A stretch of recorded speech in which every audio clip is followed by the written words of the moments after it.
Assalamualaikum warahmatullahi wabarakatuh.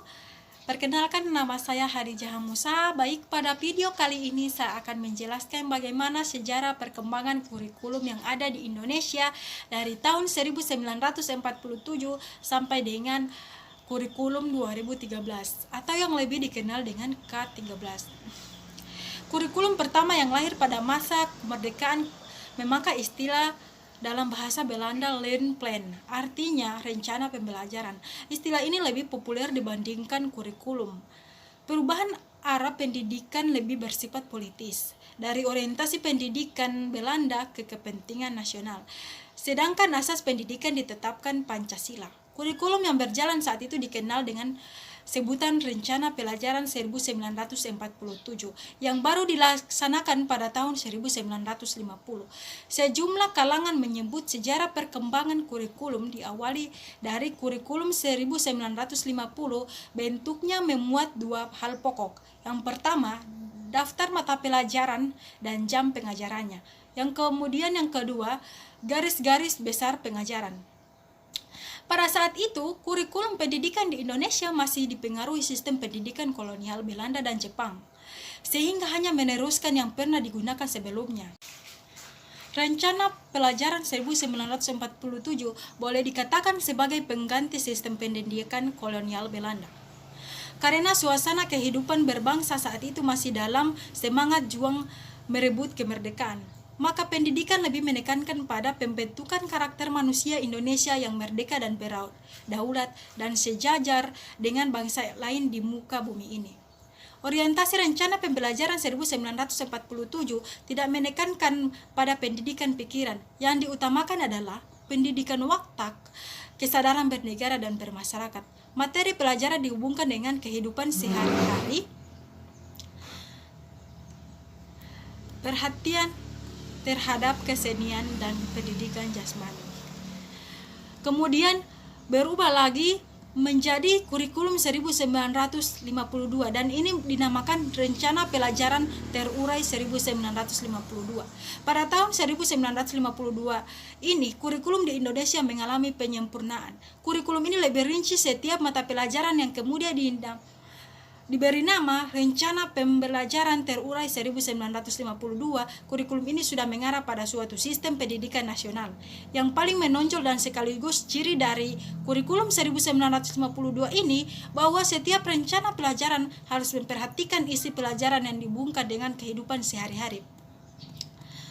Kurikulum ini lebih merinci setiap pelajaran yang disebut Rencana Pelajaran Terurai 1952. Silabus mata pelajaran yang pelajarannya jelas sekali. Seseorang guru mengajar satu mata pelajaran, kata Jauzak Ahmad, Direktur Pendidikan Dasar Depdiknas periode 1991 sampai 1995. Pada masa itu, ia juga dibentuk kelas masyarakat, yaitu sekolah khusus bagi lulusan sekolah rendah 6 tahun yang tidak melanjutkan ke SMP. Kelas masyarakat mengajarkan keterampilan seperti pertanian, pertukangan, dan perikanan. Tujuannya agar anak tak mampu sekolah ke jenjang SMP bisa langsung kerja. Kemudian kurikulum ini tidak bertahan lama, berubah lagi menjadi kurikulum 1964 yang dinamakan Rencana Pendidikan 1964. Pokok-pokok pikiran ini kurikulum 1964 yang menjadi ciri dari kurikulum ini adalah bahwa pemerintah mempunyai keinginan agar rakyat mendapat pengetahuan akademik untuk pembekalan pada jenjang SD, sehingga pelajaran dipusatkan pada program Pancawardana, yaitu pengembangan moral, kecerdasan emosional atau artistik, keterampilan, dan jasmani. Ada yang menyebut Pancawardana berfokus pada pengembangan daya cipta, rasa, karya, dan moral.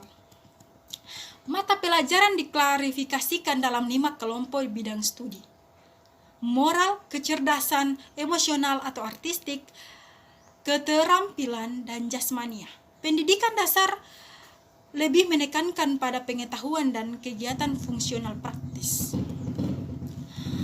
Kemudian pada 1968 kurikulum ini berubah lagi Kurikulum ini dinamakan Kurikulum 1968, merupakan kurikulum pembaharuan kurikulum 1964, yakni dilakukan perubahan struktur kurikulum pendidikan dari Pancawardhana menjadi pembinaan jiwa Pancasila, pengetahuan dasar dan kecakapan khusus. Kurikulum ini merupakan perwujudan perubahan orientasi pada pelaksanaan Undang-Undang Dasar 1945 secara murni dan konsekuen.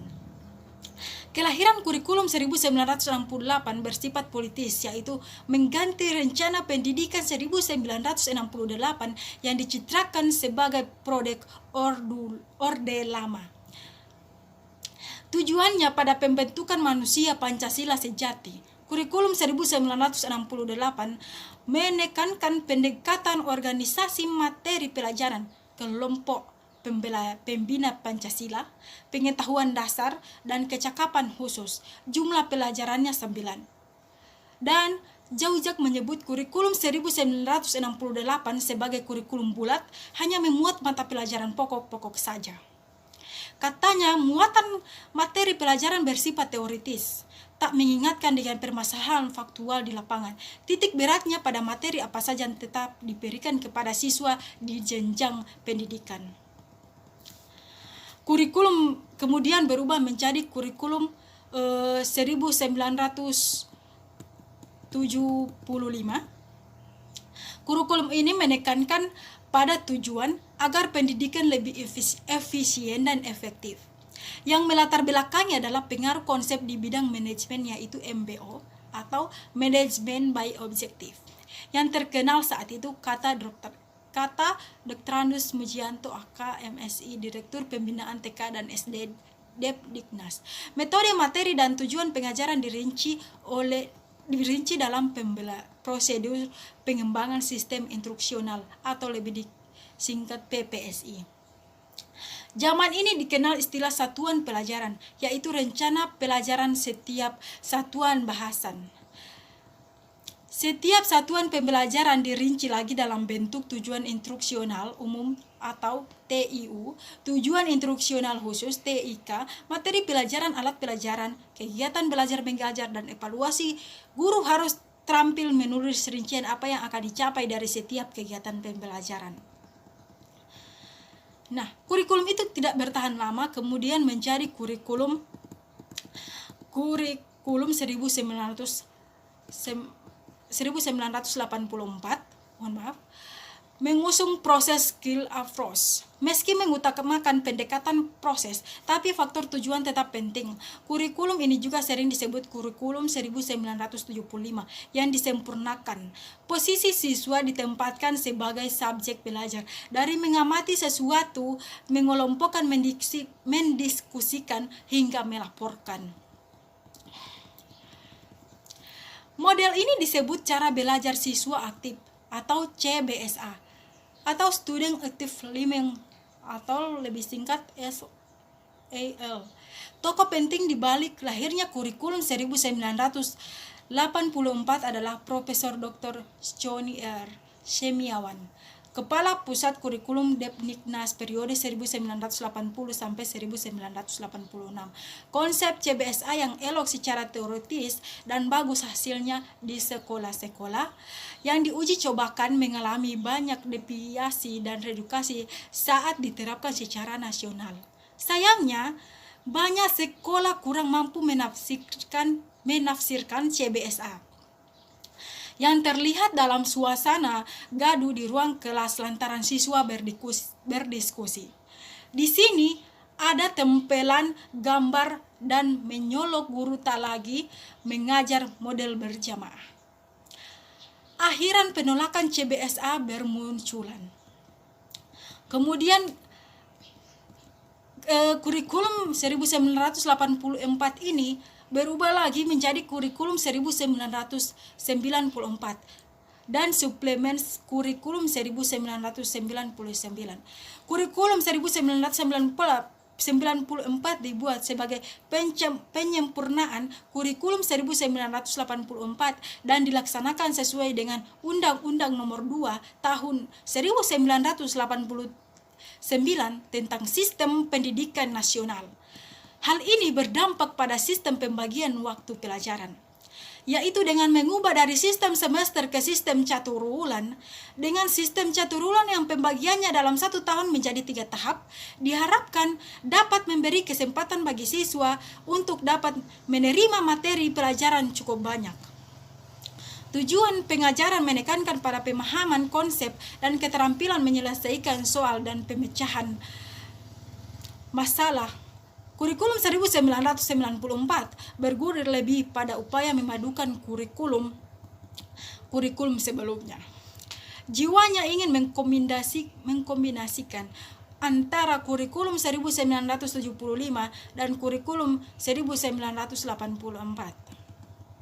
Antara pendekatan proses, kata Mujianto menjelaskan, pada kurikulum 1994, perpaduan tujuan dan proses belum berhasil karena beban belajar siswa dinilai terlalu berat dari muatan nasional hingga lokal. Materi muatan lokal disesuaikan dengan kebutuhan daerah masing-masing. Misalnya, bahasa daerah, kesenian, keterampilan daerah, dan lain-lain.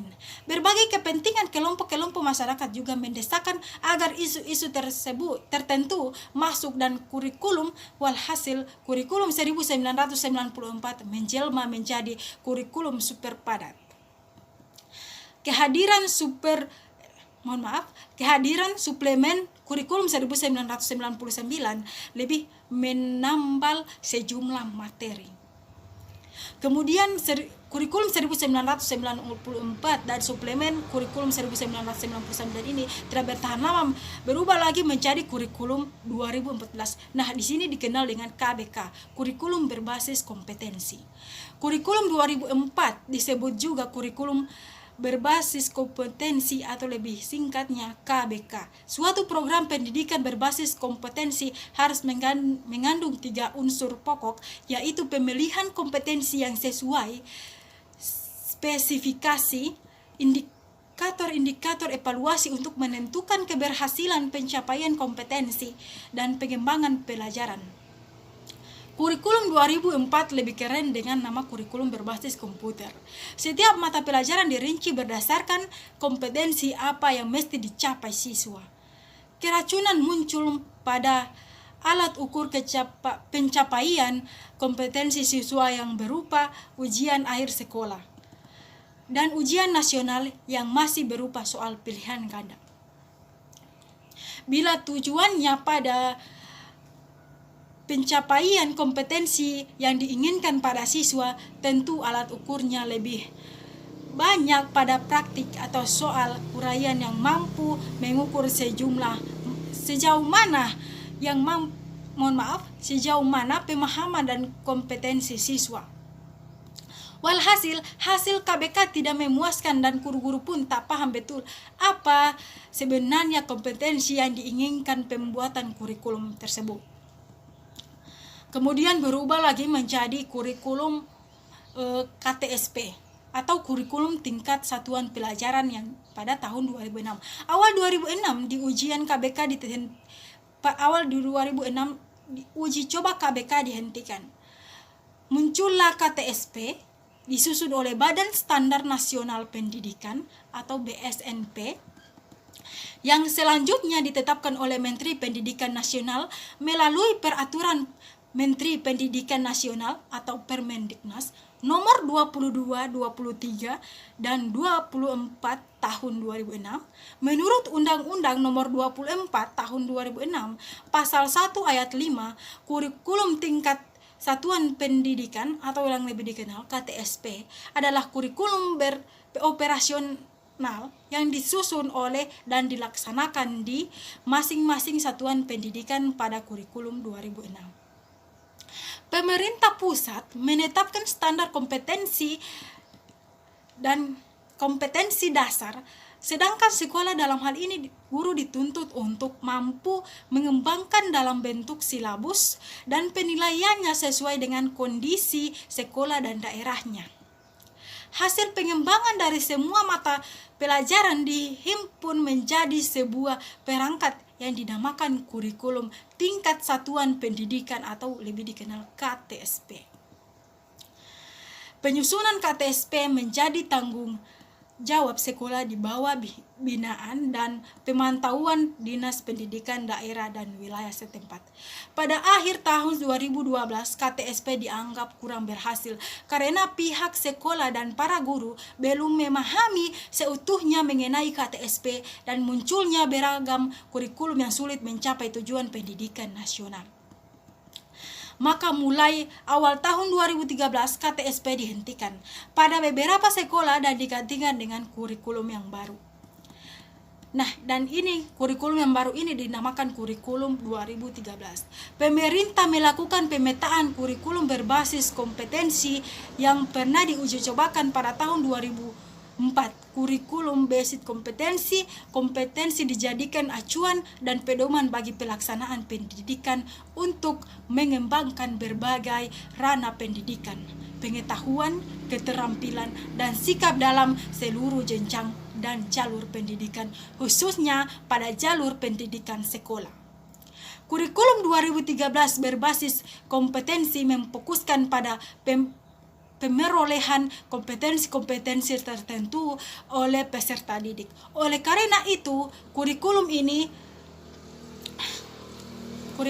mencakup sejumlah kompetensi dan seperangkat tujuan pelajaran yang dinyatakan sedemikian rupa sehingga pencapaiannya dapat diamati dalam bentuk perilaku atau keterampilan peserta didik sebagai suatu kriteria keberhasilan. Kegiatan pembelajaran perlu diarahkan untuk membantu peserta didik menguasai sekurang-kurangnya tingkat kompetensi minimal agar mereka dapat mencapai tujuan-tujuan yang telah ditetapkan sesuai dengan konsep belajar tuntas dan pengembangan bakat. Setiap peserta didik harus diberi kesempatan untuk mencapai tujuan sesuai dengan kemampuan dan kecepatan belajar masing-masing. Tema utama kurikulum 2013 adalah menghasilkan insan Indonesia yang produktif, kreatif, inovatif, efektif melalui pengamatan sikap, keterampilan, dan pengetahuan yang berintegrasi untuk mewujudkan hal tersebut dalam implementasi. Guru dituntut secara profesional merancang pembelajaran secara efektif dan bermakna, mengorganisir pembelajaran, memilih pendekatan pembelajaran yang tepat, menentukan prosedur pembelajaran, dan pembentukan kompetensi secara efektif, serta menetapkan kriteria keberhasilan. Mengapa kurikulum 2013? Karena di kurikulum 2013 ini kita dituntun untuk lebih kreatif, inovatif, dan lebih aktif. Sehingga di sini siswa hanya berperan sebagai motivator yang dimana siswanya harus lebih aktif dari gurunya. Baik, terima kasih. Wassalamualaikum warahmatullahi wabarakatuh. Terima kasih.